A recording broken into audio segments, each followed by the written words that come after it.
I'm pulling up my notes and the Roger Ebert review Oh, of that's The what I was Last gonna Airbender. start with. That's what I was gonna start with.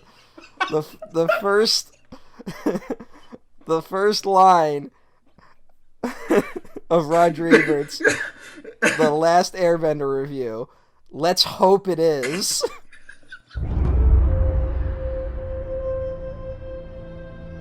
He is the last of his kind.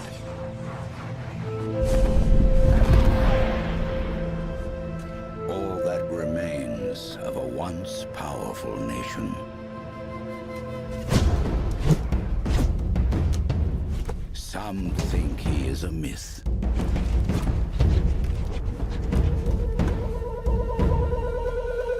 Some believe he is the chosen one, who will bring balance to a world at war. And some will stop at nothing to destroy him. Hello, everyone. Welcome back to another episode of the Waffle Press Retrospective. We are continuing the Avatar retrospective with... Everyone knows what it is. You've seen the title.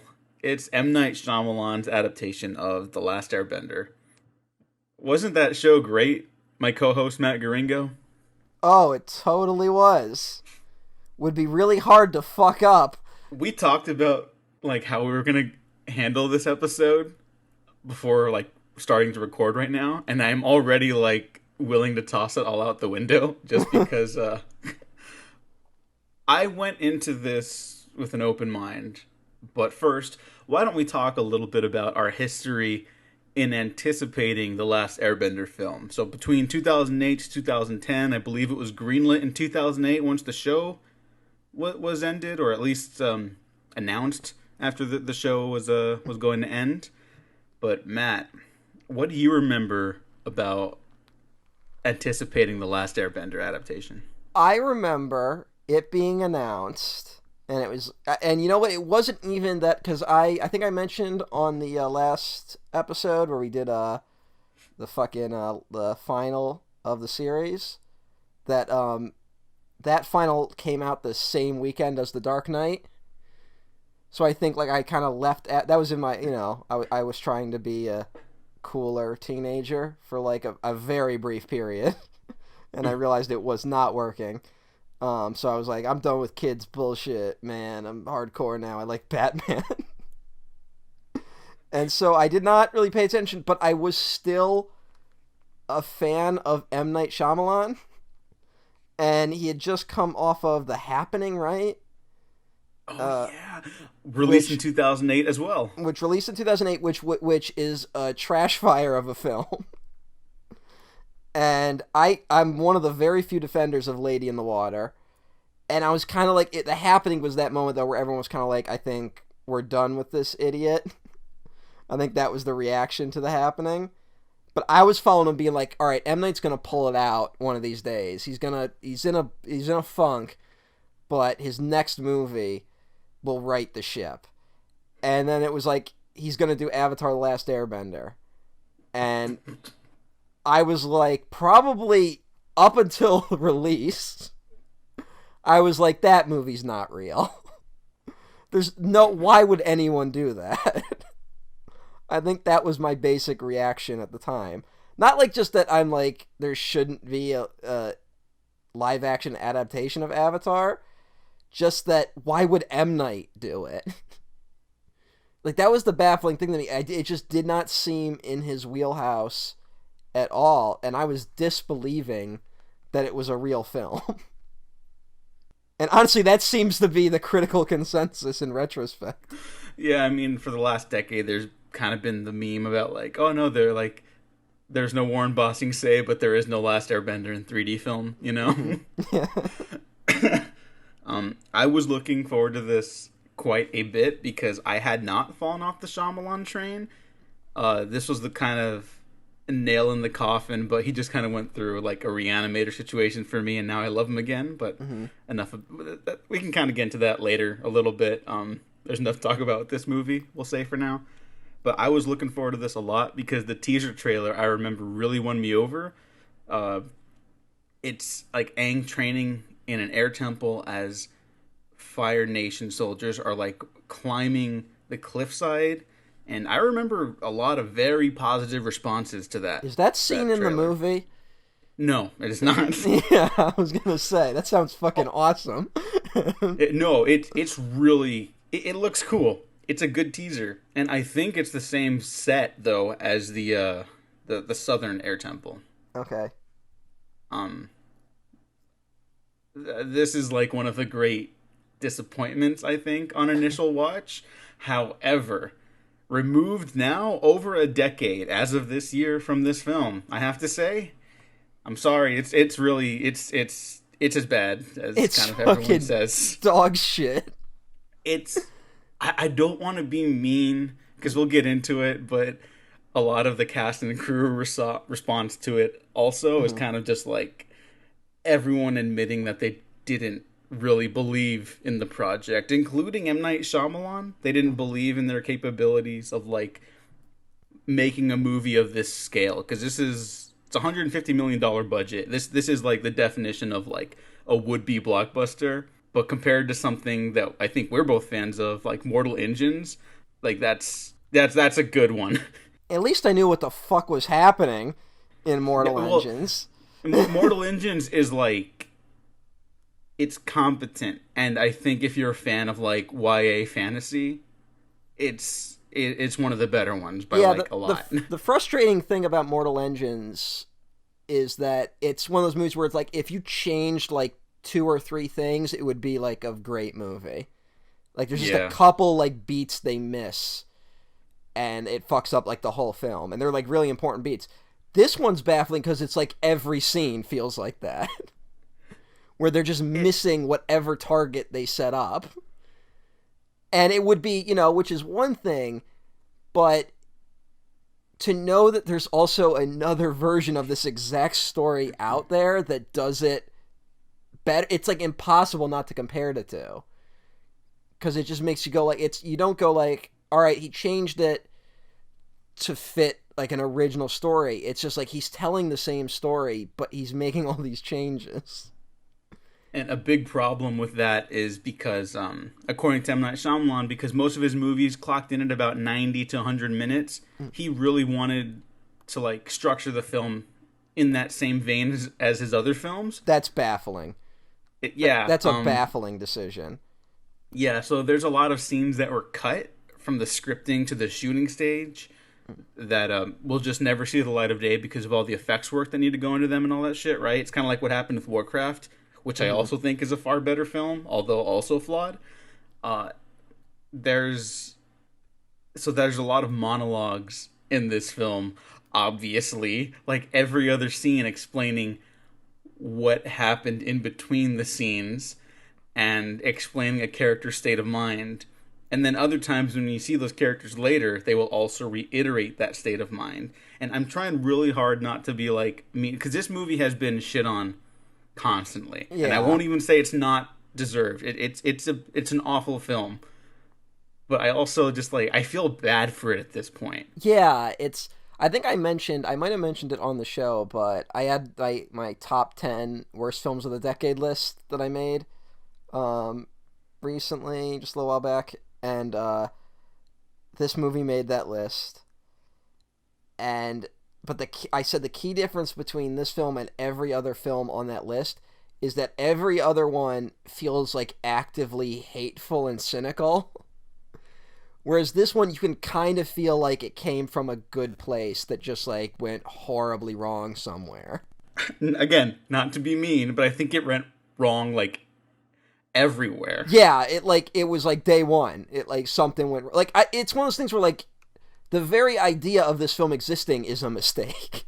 I have been saying for a little while now that like no, you can do The Last Airbender in live action. You just have to make the story stand on its own. Like take Lord of the Rings for example, like one of the peak like fantasy film series like ever, and book series obviously. But like I've always kind of yearned for like that next Lord of the Rings kind of fantasy, right? Yeah. And Game of Thrones kind of filled that void for a little bit, but we talked about that a couple times already. That didn't really work out for everyone.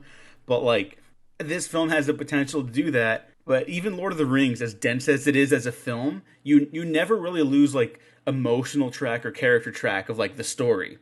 And this film, it is the most bizarre thing. Like, just we'll get into it, but on a moment to moment basis, it's kind of hard to follow who's doing what. Like, Appa's introduction is just a cut to his tail. Yeah, no two scenes in this movie feel like they take place in the same sphere of reality. And I'll say this, I think a genuine positive for this, because of that very thing that you brought up, means that every once in a while I'm like, oh yeah, that's like a striking image, and then people start talking, and I'm like, oh, right. Yeah. Yeah, there's no scene where anyone's talking that's good, but there's a couple of moments where it's like, if the movie had been that, it would have been okay. Like, there's occasionally moments I go, if it had just been like that scene, it would have been solid. But it never figured out what it was trying to be. And it's interesting you bring up Lord of the Rings, because from what I remember, one of the original ideas was that they were going to film 3 movies back to back. And they were going to do the whole series all at once. Like, that was at least the initial pitch. And at some point, someone got cold feet and was like, no, we can't do that. That would, I don't know. The writing must have been on the wall, like, immediately. But at some point, someone got nervous, and they started, we're going to do the one film, and then maybe do the sequels later. And the Game of Thrones comparison is also interesting, because I also think that's a show where the last season they had, like, a list of targets to hit with no understanding of how to hit them. And that's a lot of what this movie feels like, where we're repeating all the beats from season 1. They're not connected in any meaningful way. Yeah, the like, even looking at something like Sokka and Katara's introduction, or you know what? No, let's go back even further, like a minute prior to that in the film, the initial introduction. You have the water, earth, fire, air replication from the initial introduction to the TV show. But it's there's no dialogue. It's just the images of the elements, and I'm fine with that. But then there's an opening text crawl like Star Wars, and then it just reiterates information, but it takes longer and it's more complex. And I don't want to be one of those fans that are just like, well, they changed it from the show. Like, I don't care about that. It doesn't make sense why they do what they do just as a movie. Yeah, it's just like, I mean, if you're going to do this movie, you kind of should, like, whatever, tell whatever story you want, but you kind of should just do the first few episodes of the series, like at least the first one, and just follow exactly what it did, because that's the best way you're going to start this series, you know?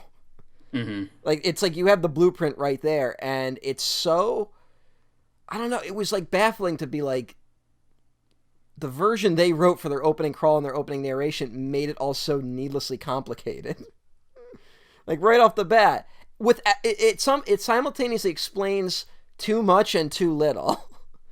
And they really front load the spirit world shit, because I think they realized, like, that's a huge part of the climax. And so it's like, we better explain that at the beginning, which you totally don't need to do. A better film, I mean, it's not like, it'd be like if the opening crawl to Star Wars, it tried to explain what the Force was. Oh, yeah. And that, like, honestly, that bizarreness just permeates, like, every frame of the film. Like, I think they kind of keep reiterating that, but, like, I forgot. Like, yeah. That's just how the movie plays out, like, moment to moment on every level. And that awkwardness really leans into, like, character introductions too, because, like, you open, I kind of like this when you open with, like, the ball of water, that rising shot out of the ocean. That was kind of neat. That was neat. It was a great way to be like, all right, you're on the water, and then it floats up, and then you see that someone is doing it. Like, I was like, oh, this actually has a lot of potential. And I also really liked that they did the opening credits of, I mean, the opening of the show with no dialogue, where they just had the different benders.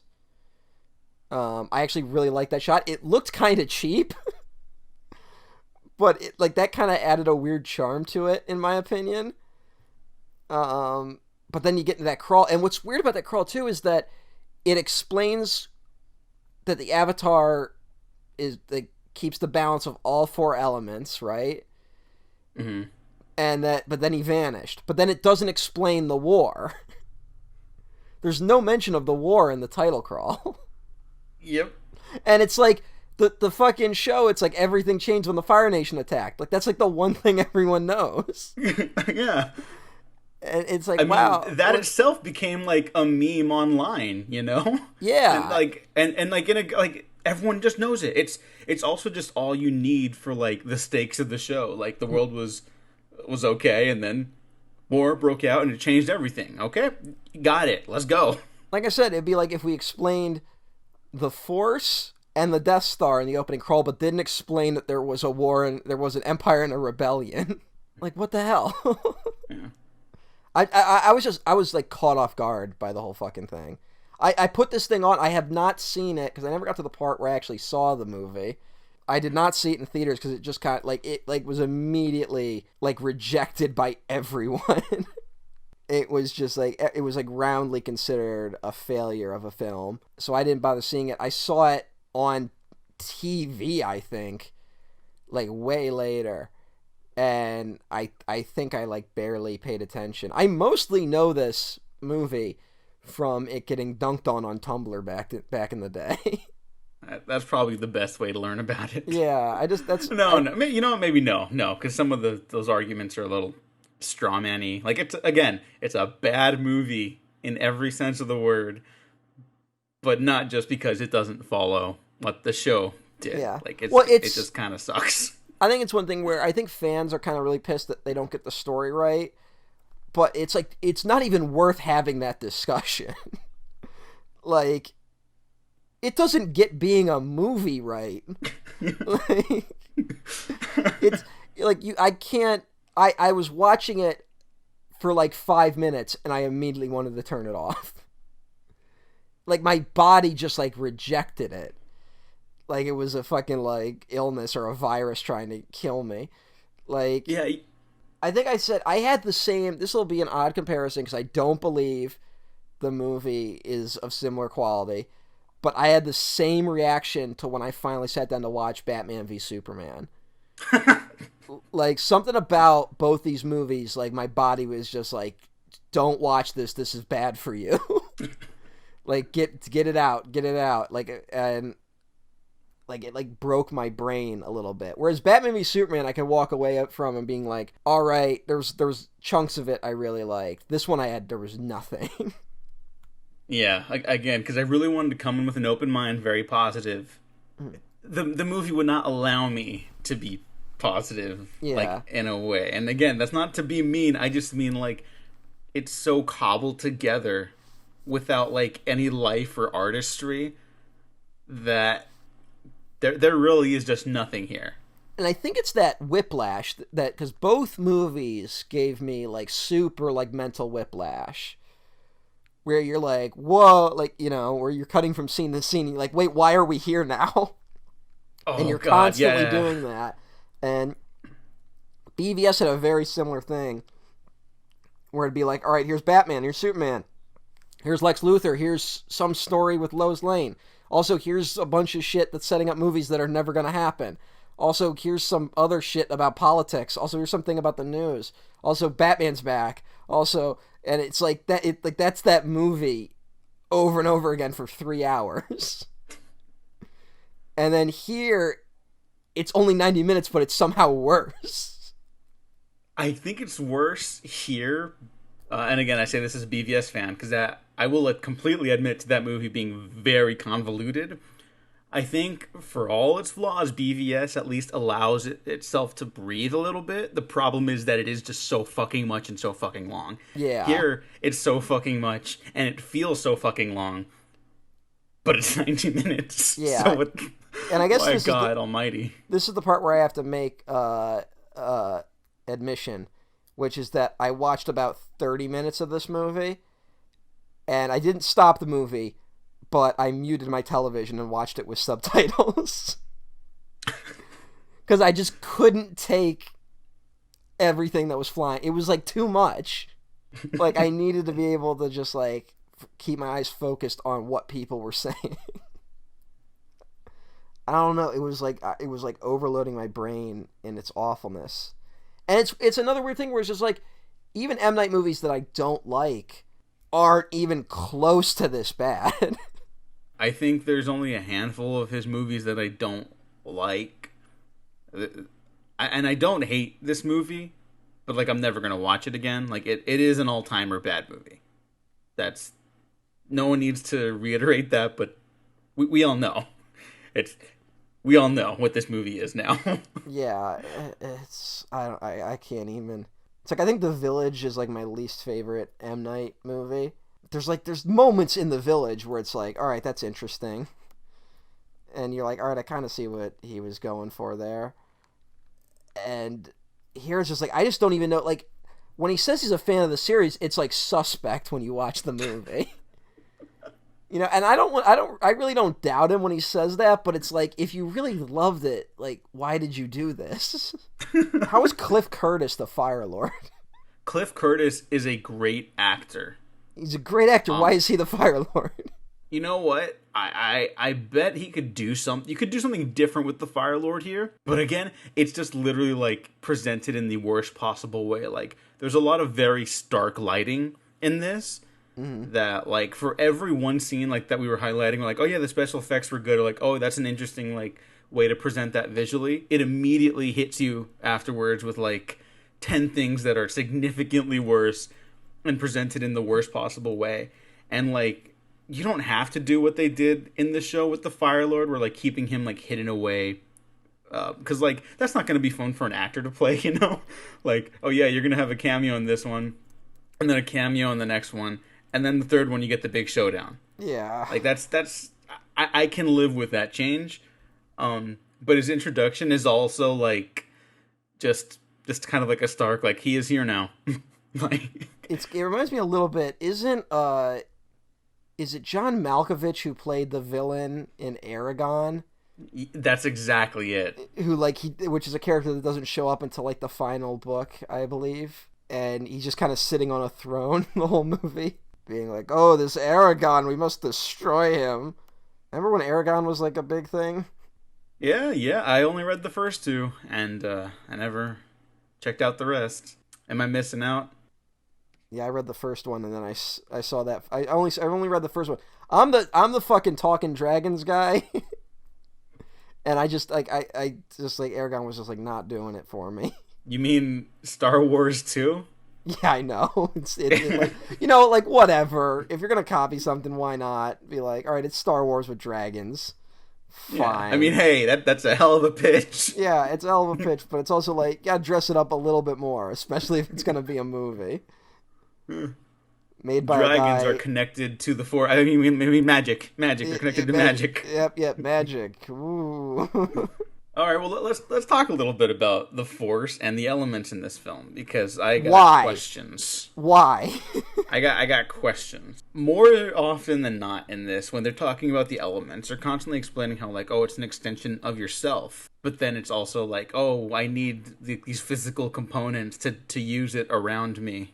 The two never merge. This is just one problem with the film, obviously. But with, like, I like a little construction with my fantasy, I guess. I like a little sense. And there's just none of that here. You know what every fantasy film needs to achieve in order to work? You don't have to understand a fucking thing that's happening, but you need to believe the people making it know what's happening. Like, that's the real brilliance of Star Wars, is that it throws you right in, and it only slows down when it needs to, but you get the sense that George Lucas has thought up every single thing you're looking at in the movie, which, you know, turns out isn't true, but it captures that feeling, and that's what sucks you in. And that's what I'm always looking for in fantasy adventure films, where it's like they just kind of just throw you into this world, and you have to kind of put the pieces together.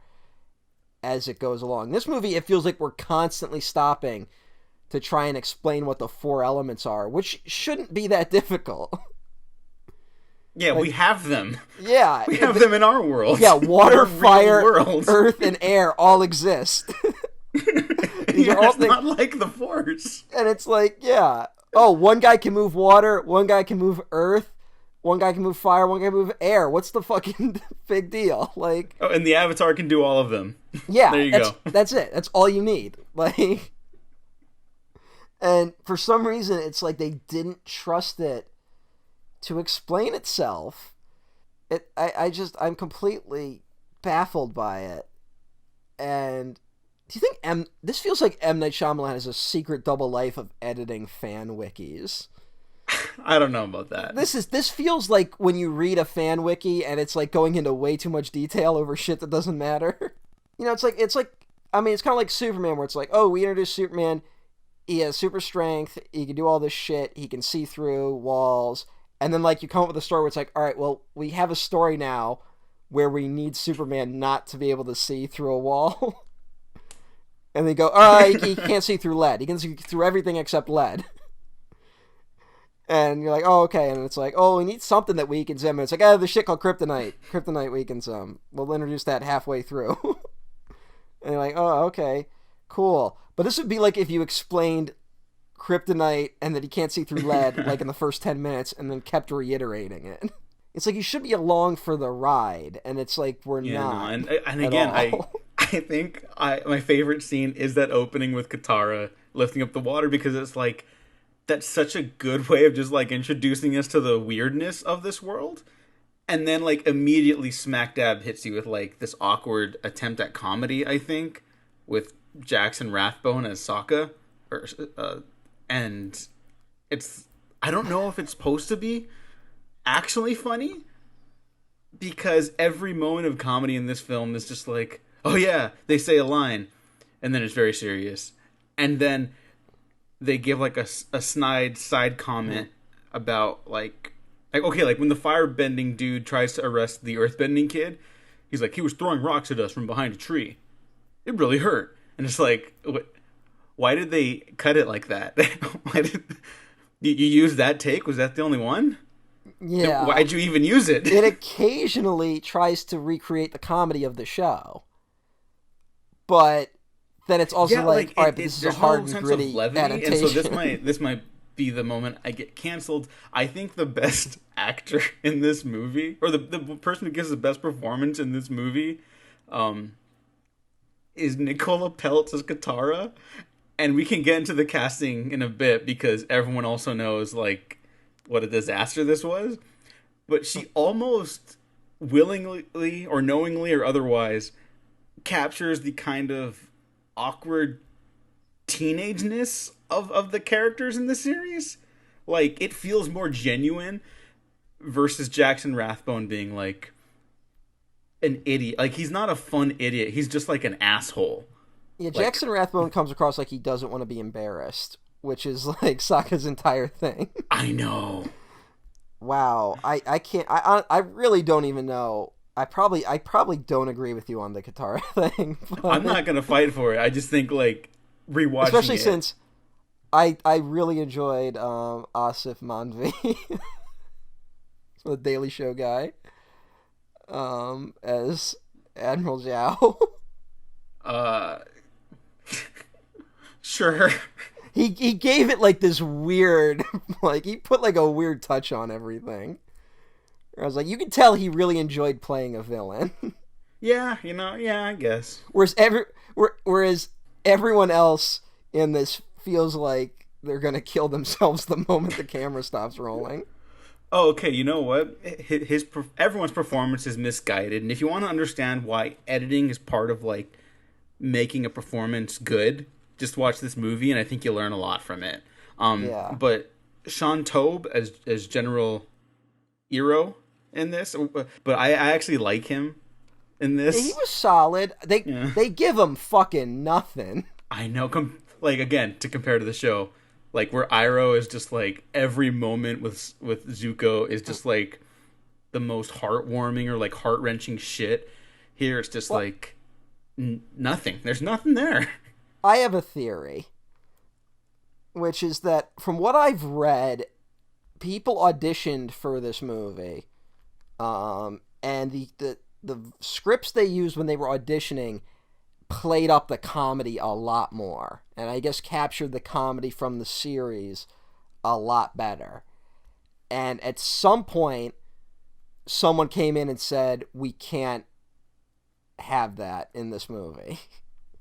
It feels like at some point someone decided this is a 4-quadrant film. It needs to appeal to older teenagers, and adults, so we have to get rid of all the goofy shit. I'm willing to bet that was partly the Dark Knight influence, because this is still in that horrible time period where every movie's trying to be the Dark Knight. And you get the sense that everyone's like, they no longer want, kid fun stuff. They want movies where people talk about chaos.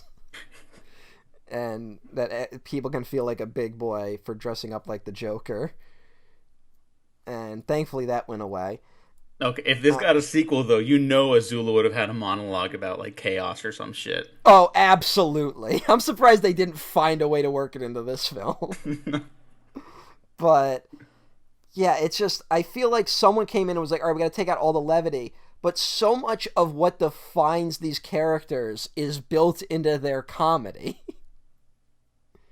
And built in, like, what about Aang waking up being like, you want to go penguin sledding? Oh my god, we shouldn't break down every scene of this movie just because I think this would be 5 hours. Just I know, I originally wanted to do that, and I was 10 minutes in, and I had 2 full pages of notes, and I was like, this is a fool's errand. Like, we're not going to be able to do this. But I do want to... I think everything you need to know about what's wrong with the movie is just smack dab in, like, the first 15 minutes at the South Pole. Because, like, Aang's introduction is so weird. He's, the boy in the iceberg scene, and then Katara takes Sokka's boomerang and starts trying to break him out. And it's like, yeah, that makes sense because I understand in the show, she's like, we have to help the little boy stuck in there. But here, Sokka's like, it's probably a Fire Nation trap. And it's like, what like... As the audience, it's just hard to, like, understand because there's no mention of the war with the Fire Nation. Yeah, again, that probably would have played better if maybe you said everything changed when the Fire Nation attacked in the opening.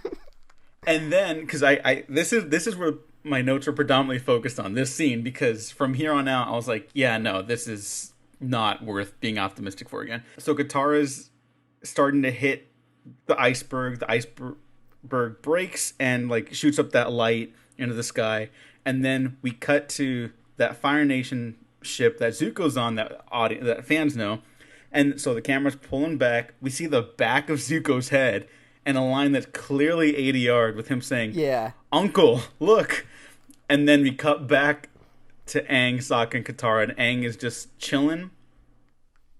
He's just chilling, and Katara is like, we gotta help him still, and Aang just is like kind of like winking, half asleep, half awake, like, kind of coming out of a coma basically.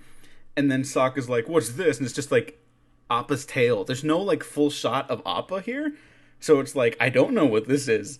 Well, the first full shot of Appa flying, he has like 4 kids dangling from his feet, right? Yeah. But it takes you a minute to realize that's what it is, and I was like, why did they give Appa freakish chicken feet? And then I'm like, oh, those are children. And I've seen the show. Like, I kind of wish I had seen this without seeing the show, like, in an alternate world, just so I could, like, I want to know what that experience is. Because it's mind, I'm going to just come back to the same 5 things where every decision raises more questions than answers.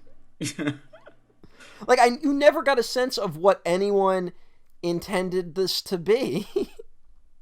Maybe it was like a money laundering scheme. I don't know. Because the fact that it was released in theaters like this is... I don't understand anything. That's what it comes down to. I don't understand how the world works.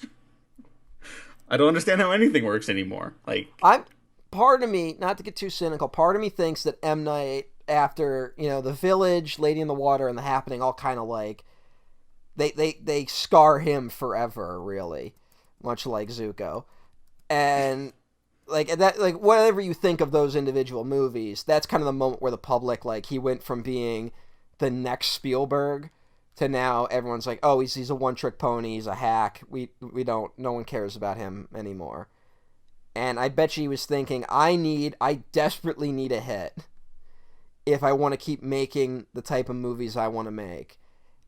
And he fell on, maybe I'll adapt this TV show that my daughter really loves and I enjoy, and it seems to have a very passionate fan base, to the point where this movie did make money. It made enough money to the point where they were talking of doing sequels for a long time, despite its negative reception. Yeah, and this was also, I think people have to remember, the era where if a blockbuster didn't make $1 billion, that didn't mean it was dead in the water. This was the era of normal movies still coming out.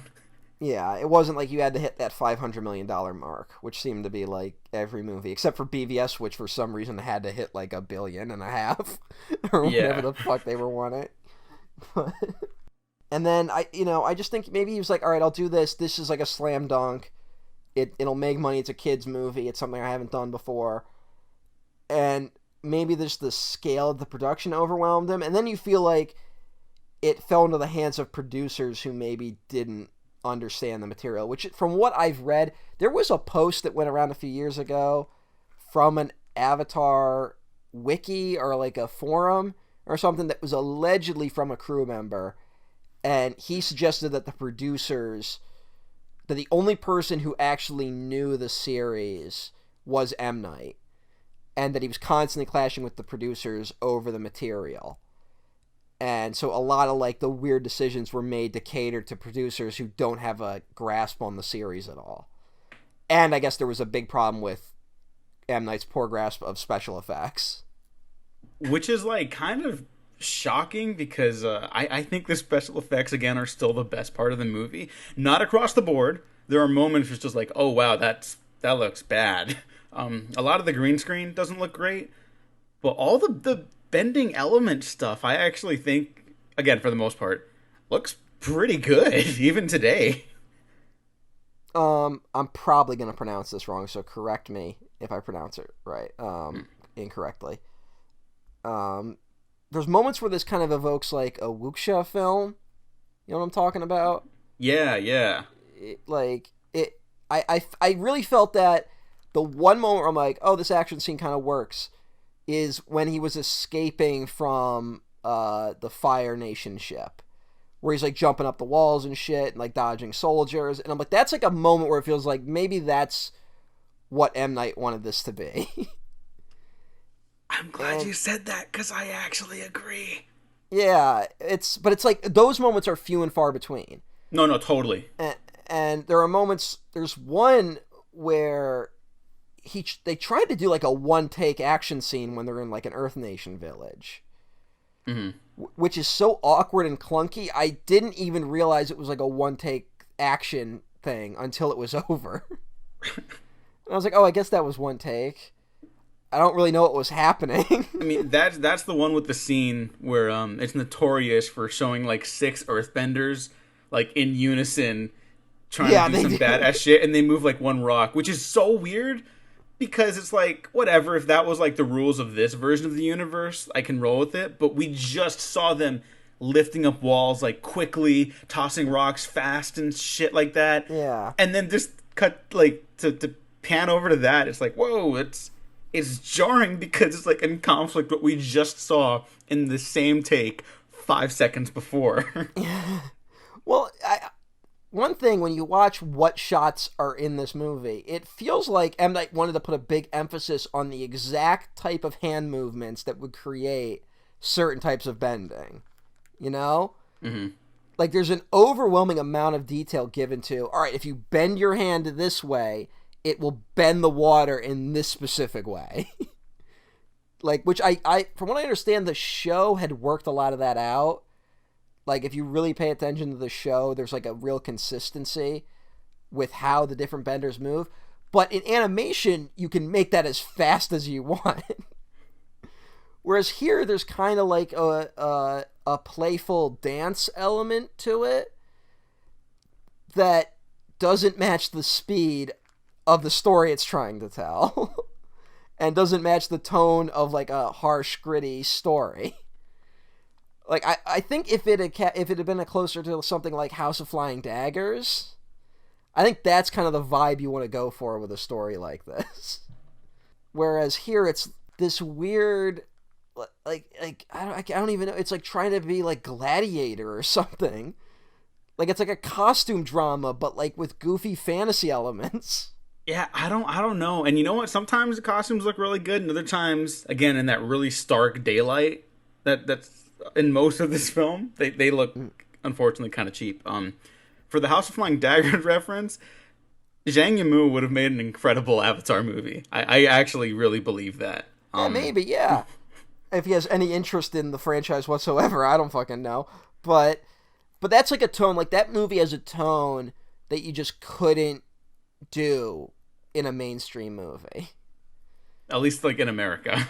Yeah, well, 'cause my big thing is when I saw Parasite, my big takeaway is that it really kept with, there's a South Korean film sensibility where they have like wildly oscillating tones in their films, where they'll go from like slapstick comedy to like violent horror. In the span of sometimes minutes, like there's that scene in Parasite where she has to make the dinner real quick before the family gets home, but also has to stop the woman from running up the stairs. And there's like a comedy shot of her like casually walking over and kicking the woman back down the stairs. And it's like, that's a laugh, you know? And then hard cut that immediately goes to watching that woman fall down the stairs and hit her head in a way that kills her. Bong Joon-ho's Avatar: The Last Airbender. Yeah, well, all I'm saying is that, like, this show had a tone that its audience loved. I don't know if its Main Street audiences would reject it, but no producer is willing to let a 4-quadrant movie have that kind of tone. Maybe that's it. Maybe that's, like, the breaking point of this film. I want to be the type of person that's like, the producers are wrong. If they had just stuck to the tone of the franchise, it would have been a hit and people would have liked it.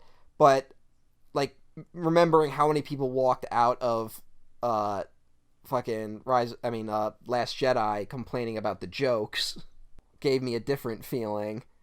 I have less trust in audiences now after like the fallout of that movie. I guess, yeah. I mean, I put it still more on the producers. Like, there's obviously discussions we have had and still need to continue to have about how certain audience members reacted to that movie. Not that they didn't like it, just how they reacted to it, you know? Yeah. But I do also just, because the producers are the ones, like, actively in power, and they've given power to those people, that's the concern for... Oh, whoops, I just fucking hit my microphone. That's the concern for me. Definitely. And there's a connection because guess who fucking produced this movie? Yep. The Kennedy Marshall Company. There it is. Although Frank Marshall's the only producer credited, so I don't know if Kathleen Kennedy had any hand in this. Yeah, I mean, she was probably like involved just because it's their company, but she wasn't calling shots on this one or anything. Well, she's the one who found M. Night, right? Did she? Oh, hang on. Let me see. I don't know about that. She produced The Sixth Sense with Frank Marshall, and I thought the story was that she basically found him. Oh, okay. I thought you meant for this movie specifically. Oh, no. I was like, whoa. Well, I thought this, from what I remember, the story with M. Night was, like, they found him, they produced Sixth Sense, and they produced Signs, which are both, like, huge hits. They don't do Unbreakable. And then I think... when he had that famous thing where he turned in the first draft of Lady in the Water, and whatever studio that was like, we have some notes, and then he was like, fuck you, I'm taking this somewhere else. And that turned in, was a disaster. So this was kind of him coming back like hat in hand to Kennedy Marshall, because this is like his first project with them. since Signs, and they do not work together ever again. So I don't know. It's just I'm at a loss. But Frank Marshall also produced Jurassic World, so what the fuck does that guy know? Yes, but he also produced Jurassic World: Fallen Kingdom. Yeah, so what the fuck does that guy know? I want to dial back a little bit back to Shyamalan and the Fire Nation. So the Fire Nation are predominantly Indian in this. And I think you actually... I know you were making a joke about M. Night Shyamalan relating to Zuko, basically. Instead of being burned in the face, he's burned at the box office and critically. Yeah. But I actually think there's something to that. Even though, like, the film fundamentally fails to set up any sense of character, place, idea, or theme, I think he does have the most interest in Zuko's story. Yeah. And maybe it's not because of the reasons you said, but there's something that does draw him to that character. And I think that's why he wanted to make the Fire Nation predominantly Indian in this film. What are you talking about? No one was happy with that. Really? I don't remember that. I don't remember anyone liking any of the casting decisions in this movie. No, the other casting decisions but it's all like, rightfully criticized. Well, it's like you said, like, Dev Patel's Indian, but then his father is Cliff Curtis, who's fucking Maori. Like, there's no consistency. It became like this really hard line of like the villains of the film are brown skinned and the heroes are white skinned. Like, no, that's what fucks it up. That's what fucks it up. But it's fucked up when it's like the villains are just a assortment of different darker skins. It's like there's not even like it'd be one thing if there was some consistency there, but there isn't. Well, like the white casting for for Aang and all the Water Tribe and stuff like that royally fucks it up. If there had been more connective tissue of just like predominantly people of color just all over in every nation, like garnering every element, like I don't think it would be that bad. But because it is what you're saying, like I agree with you. I just think he's interested in. I think he found like a connection with Dev Patel as Prince Zuko and that story, and so he wanted to give that like the spotlight for like his roots as an Indian filmmaker. But you're totally right. Everything else fucks it up so bad. And I want to give a shout out to Noah Ringer, the kid who played Aang. I don't think he's had like a Jake Lloyd situation. At least I hope not. But no one could have made that work. He was like 9 or some shit like that when he was cast in the film. So he's fine. I think the only thing that saved anyone from that sort of fallout was just that Avatar fans decided to just reject this film and ignore it. Whereas, like, the classic Star Wars fan thing is we have to find the enemy and destroy them whenever anything goes wrong with the franchise. God, that's depressing. Yeah, hey, Star Wars fans are the worst. I don't like associating with them. Yeah, it's not great. It's not great. You remember the original casting choice for Zuko? Oh, it was some white guy, right? Yeah, Jesse McCartney. That's it. Yep. So maybe there's not even a greater point to what I was bringing up about him and Dev Patel, but intentional or otherwise, I think there was something that eventually almost flourished there. Nothing flourishes in this film, but I think there's something in that casting and that choice of character. Oh, and you know what? Because we're not going to break it down every scene and stuff like that, I also want to say, even though, of course, they butcher this, the moment when Iroh and Zuko don't fight Zhao and just walk away, I actually thought was kind of an interesting like inversion of what we understood that character to be in the animated series. My brain was dead by that point. I didn't absorb. Once the Siege of the North started, my brain stopped absorbing any more of the movie. Like, it just... I don't know what happened after that. Well, it's still bad. It's probably the lowest point of the series. How long was that fight? I don't know. It Let felt me like see. it was 30 minutes of a 90-minute movie. It's on Netflix at the moment because I will never pay for this movie again. Let's see how long it Oh, was.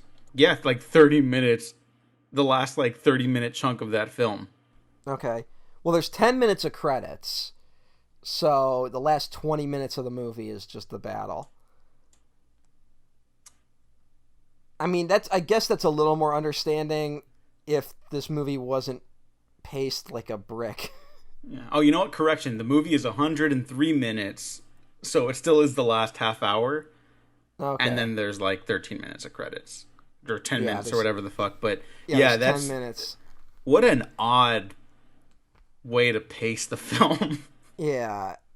And M. Night said it was his choice, but I'm also somewhat suspicious that maybe the studio realized they had a turkey on their hands, and they're like, fucking edit this shit down to 30 minutes. We'll make all our money showing it as many times opening weekend as possible. And then, because you know, I honestly think audiences would be more open to 3-hour movies. It's the executives that don't want 3-hour movies because they can't show it as much. I actually agree with that. Like big time, you know? Yeah. Like, the reason Blade Runner 2049 didn't, like, make $1 billion is because it's a sequel to Blade Runner. Not because it was 2 hours and 45 minutes or whatever, you know? Wasn't that Ridley Scott's complaint about the movie he produced?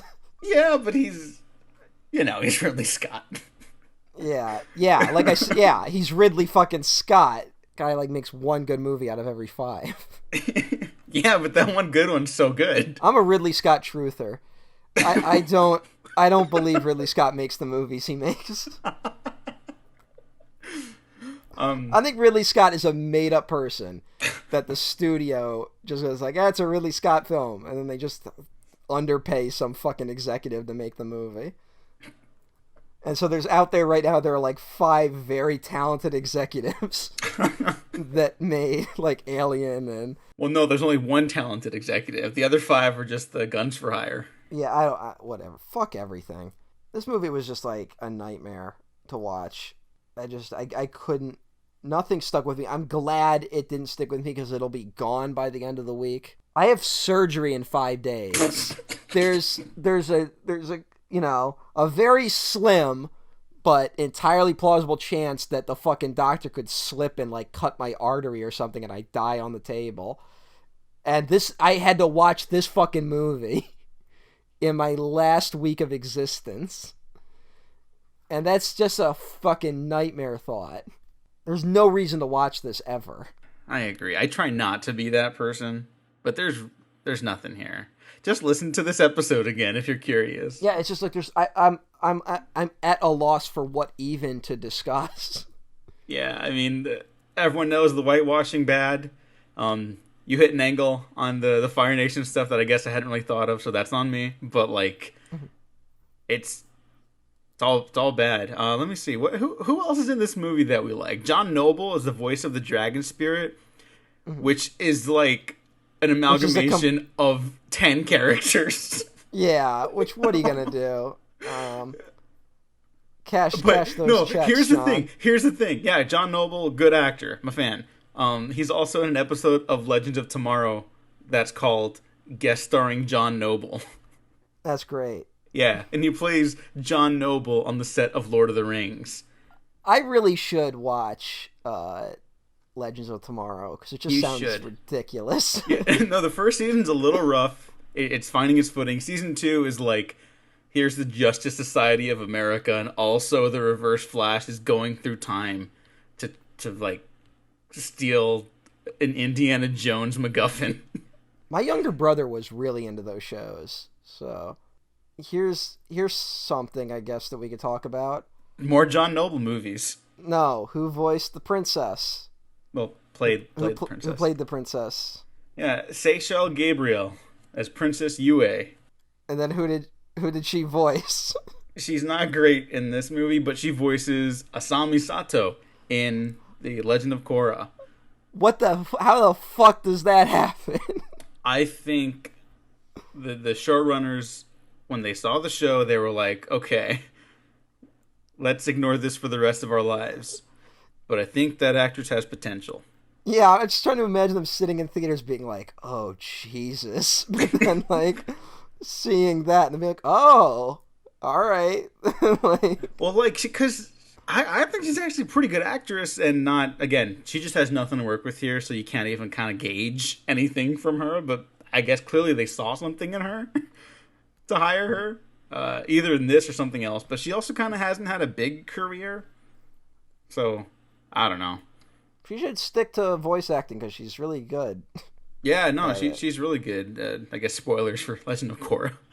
Yeah, whatever. Yeah, that's, you all know it's better than She this. was on Steven Spielberg's Falling Skies.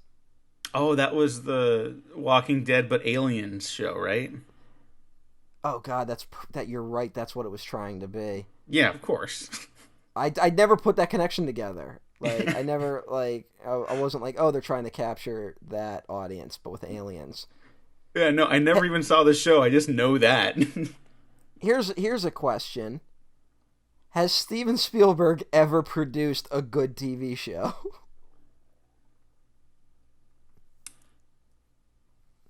Ladies and gentlemen, welcome back to Happy Amblin. I No. Okay. Yeah, look, Well, I was gonna hop around a bit, but I don't think so. No. Look, he did like the Animaniacs and shit. Like Oh yeah. Okay, Animaniacs is cool. he did like that whole group.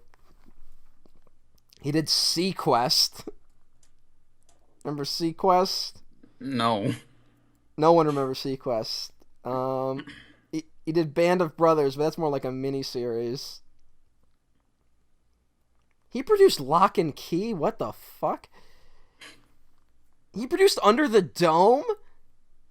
Oh, that hurts. That stings. Good lord. It's like all these shows that last like 1 year. Fucking Falling Skies was like his biggest hit. Oh, Terra Nova. Everyone remember Terra Nova? Yeah, that lasted a year, right? Yeah, but there's an episode where they basically just do a CSI riff, and the murder weapon is a dinosaur. That was kind of fun. That's all I Cool. remember about the show. That's what I got. Whatever happened to the Halo series he was supposed to do? It was pushed back to 2021, and now it's pushed back to 2022, I think, because of coronavirus. It was supposed to launch with the Xbox One. I know. But now it's on Showtime, which has nothing to do with Xbox. So that went well. Wow. Just the people. Yeah, you know what? It's not shocking that The Last Airbender didn't work. It's shocking that movies like The Last Airbender don't come out more often. Is that kind of all we got then? Like, I mean... The only other thing we talk about is that they had to change the name. Oh, yeah, the joke I made for, like, half the retrospective, and I forgot. Yeah, it made, like... It was 6 months after James Cameron's Avatar. And coincidentally, this is the film that, like, almost everyone cites as being the film that officially killed 3D. It had a good 6-month run. Because it was like... Because we had... In those 6 months, it wasn't just this. We had Clash of the Titans, which was a nightmare.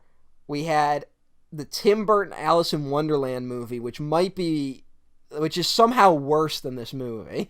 Oh, no, yeah. Because that one, like you said, this one's not a hateful experience. It's just like, wow, everyone go home, take 5, rethink your careers for a little bit, let's hit them strong tomorrow, because this did not work. Alice in Wonderland is like, I don't even have like a metaphor or an analogy. It's just the worst. Like, it's the worst one of all time.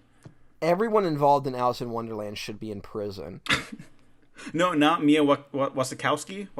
Hey, there's collateral damage to everything. Everyone. No, she's like a legit good actress, and Anne Prison. Hathaway just needs to get better movies. Lock 'em up. No, she wasn't in Stoker like 2 years after that, and that's like a great film. Yeah, Stoker rules. Guess what? Prison. Was in Crimson Peak. Fuck it. Prison. Maps to the Stars. Prison. Yeah, take that, David Cronenberg. I don't know.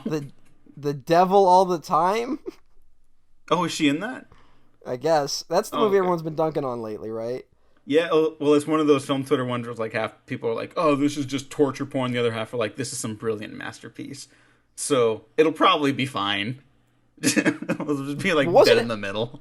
Wasn't it one of those movies that was shot like 2 years ago, though? I genuinely have no idea. I just know that Robert Pattinson and Tom Holland are in it, and I like them both, so I'll watch it eventually. Wasn't another big name in it? Probably, but... I thought there was a female lead that was in it. That wasn't Mia Prison, whatever. I thought it was someone else, and I can't... Hang on. Let me see. I could be confusing this with a completely different film, though. Riley Keough? What was she in? Riverdale. All right, so no, I was not. No. She's like one of those A24 indie darlings. She just also happens to be in an episode of Riverdale. Oh, Mad Max Fury Road. She's capable. Oh, cool. Yeah, but that wasn't the actress I was thinking of. Okay. So I must be thinking of a different movie then. Eliza Scanlon, Haley Bennett, Kristen Griffith. There's a character, because I'm just looking at the cast list for Devil All the Time now, because we're done with The Last Airbender. I'm thinking of Chaos Walking, which is another Tom Holland film that's been pushed back like 3 years. I think it's running on 5 as of next year. Oh, you're right. Which is just beautiful. But I'm looking at The Devil All the Time, there's a character called The Narrator, which is always a good sign. That's the writer of the book. Oh, really? I think so. Oh, okay. I hope it's good. Yeah, Chaos Walking is the movie that we are talking about now. Not The Last Airbender anymore. Charlie Kaufman wrote that screenplay. Oh, he did? Yeah, but like with 5 other people. It's one of those great signs where there's 6 credited writers. Oh yeah, that's terrific. That always works out well. Including the author of the book it's based on. No, but isn't there that weird WGA rule, like, where sometimes that just happens? Like, Dan O'Bannon is credited on AVP. He did not do any work on AVP. He was dead by the time AVP came out, I think. Yeah, but Dan O'Bannon just needs credit on everything. No, yeah, I'd give him credit on, like, a feature film if I made one.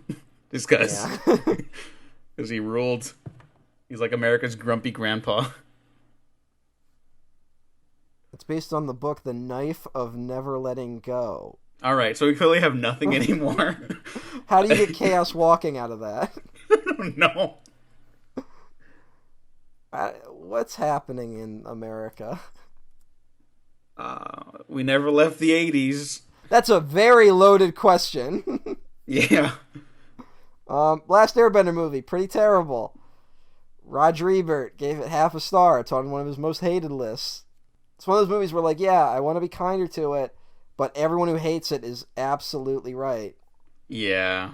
It's not good, folks. He says the actor who plays Little Ang reminds him of Wallace Shawn. He says, this is not a bad thing. But doesn't the role require a little Andre and not a little Wally? Man, Ebert was fucking pissed.